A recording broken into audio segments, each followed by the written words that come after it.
History is often a matter of perception. For 75 years, the world looked at New Delhi and saw a paradox. A nation with a massive army, but no political will to use it. They saw the land of Gandhi. They saw the spinning charkha. They saw a civilization that would always choose to absorb a blow rather than deliver one. They called it the soft state, and they had reasons to believe it. 1999, the intrusion in Kargil. We showed restraint. 2008, the horror in Mumbai. We sent dossiers, not missiles. The world concluded that India's strategic culture was defined by paralysis, a giant trapped in the spiderweb of its own bureaucracy. But that analysis was the greatest intelligence failure of the 21st century, because silence is not always weakness. Sometimes, silence is camouflage. While the world lectured us on strategic restraint, while the headlines mocked our slow decision-making, a different reality was being forged in the dark, in the underground labs of the DRDO, in the silent corridors of the South Block. We were not sleeping.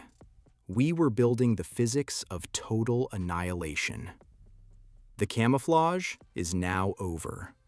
The soft state was a mask, and tonight, the mask comes off. To understand the future, we must delete the past. In the old doctrine, the Indian Army moved like an elephant.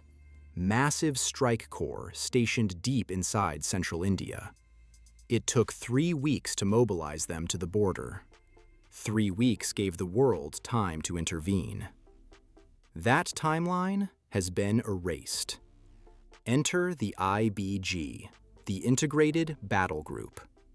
This is not just a formation, it is a predator. Leaner, meaner, networked. At the spearhead, the T-90 Bhishma. Above them, the Apache Guardian. Behind them, the K-9 Vajra. These units are not waiting in central India. They are coiled on the border. Mobilization time? Under 48 hours. The objective is to seize enemy territory before the United Nations can even schedule a meeting. Fast forward to April 22, 2025. The adversary, desperate and cornered, makes a fatal miscalculation. A terror attack in Pahalgam, Jammu and Kashmir. 26 souls lost. In the old era, the enemy would expect another dossier. They would expect condemnation at the UN. Instead, on May 7th, they receive Operation Sindoor. This was not a skirmish. This was a blinding. Between May 7th and May 10th, precision strikes hit 8 key Pakistan Air Force bases simultaneously.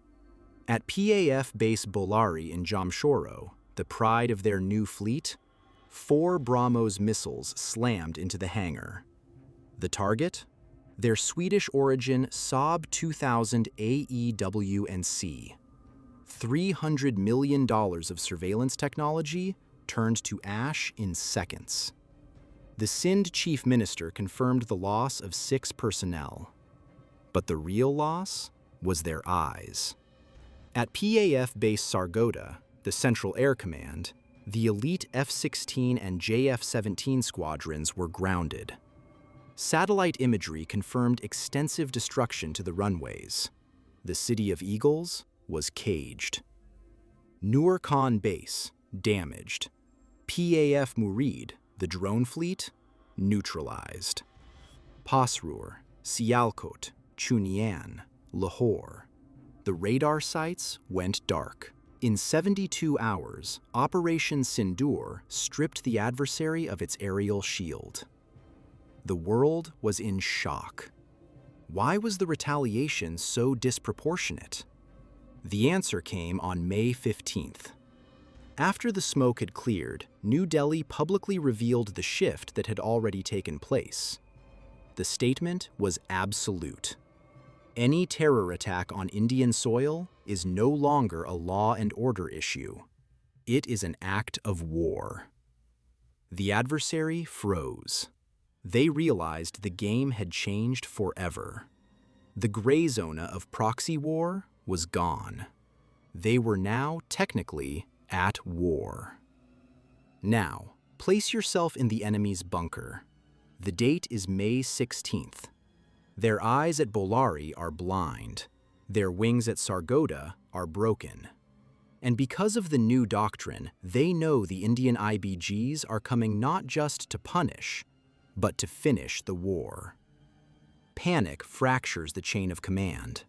This is where the simulation turns terrifying. A field commander, cut off from HQ, sees his base about to be overrun. He believes a small nuclear weapon is the only way to stop the tanks. He believes India will pause to negotiate. He turns the key. The NASR tactical missile fires. A battlefield nuke. It flies 60 kilometers and detonates over an advancing Indian tank column. A tactical mushroom cloud rises over the desert. He thinks he has saved his position. In reality, he has just signed the death warrant of his civilization. The taboo is broken. The world stops.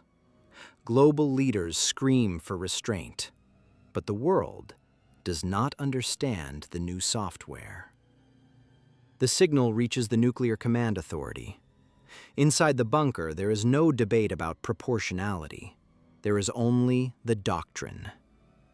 India's policy is no first use, but the doctrine contains an absolute promise. Any nuclear weapon, regardless of yield, used against Indian forces will be met with massive retaliation. We do not trade a tank column for a tank column. We do not trade a city for a city. We trade existence. The escalation matrix shifts to level 0. The Prime Minister authorizes the codes. Leg 1. The Earth. Deep in the forests, the Agni 5 awakens. Range 5,000 kilometers. It aims for the architecture of the state. Leg 2. The Sky. From the western air bases, the Rafales launch, escorted by Su-30 MKIs, crossing the border at supersonic speeds, delivering the end of the regime. Leg 3. The Deep. But the true guarantor rises from the silence. The INS Arihant. The K-4 missile breaches the surface. Retaliation from the darkness. But the simulation has one final variable. The enemy tries to fire back. This is where the shield activates. The swordfish radars light up. The Prithvi destroys warheads in space. The Ashwin and S-400 lock down the atmosphere. It is not a perfect shield, but against a broken, blinded adversary, it changes the calculus from mutual destruction to unilateral survival. And far to the north, China watches. They see the destruction of the PAF bases. They see the Agni 5, and they realize the deterrent holds the entire horizon. The dust settles. The threat is neutralized. Not by anger, but by algorithm. Silence was not weakness. It was the gestation of power. The 1 second war.